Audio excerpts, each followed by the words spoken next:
Good afternoon. I do hope everyone is doing well today.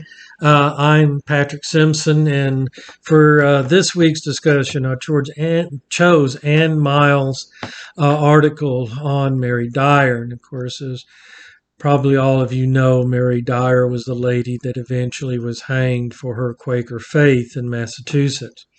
This article is both good and bad.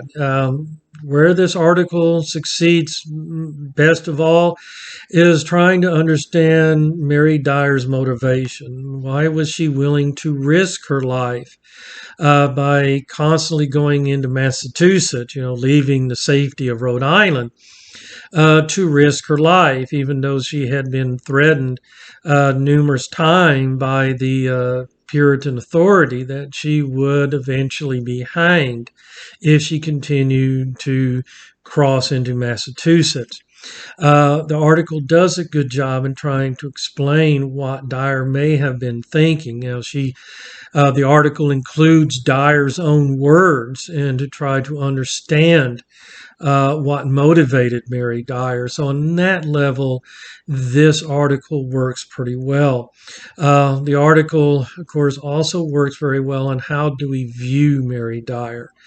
For Ann Miles, Dyer should have a significant, place in early American history, but she argues the problem is that she's overshadowed by Anne Hutchinson and shouldn't be. That Mary Dyer should be, alongside Anne Hutchinson. Um, the article points, looks at how her view has evolved over time, how the view of Mary Dyer has evolved over time, and how should we look at her? I mean, should we look at her as some, heroic figure, or as her husband described her, as inconsiderate madness? Where and how should we view Dyer in the grand scheme of things?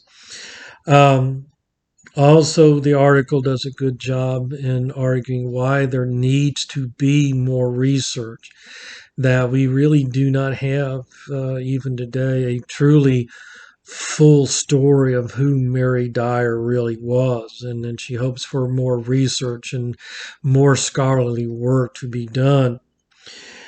But where this article fails is that it fails in describing the relationship between Anne Hutchinson and Mary Dyer.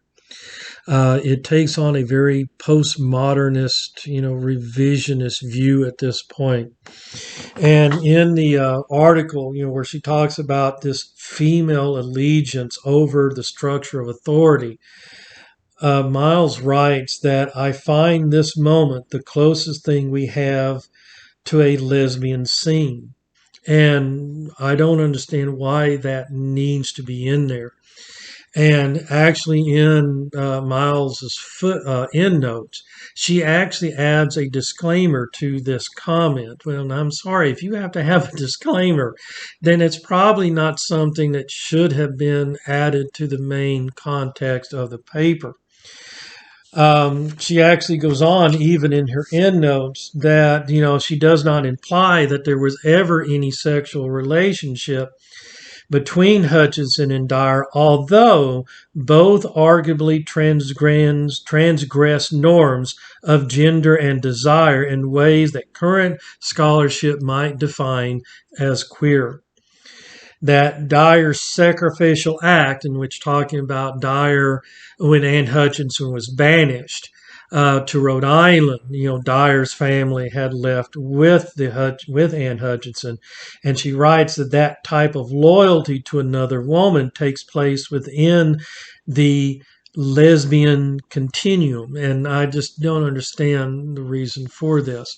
In describing this, Ann Miles has used a lot of postmodern terminology, and which I just don't think fit here. I think this is a very revisionist view at this point, and trying to explain a relationship between two women, a relationship that there's just doesn't seem to work well here.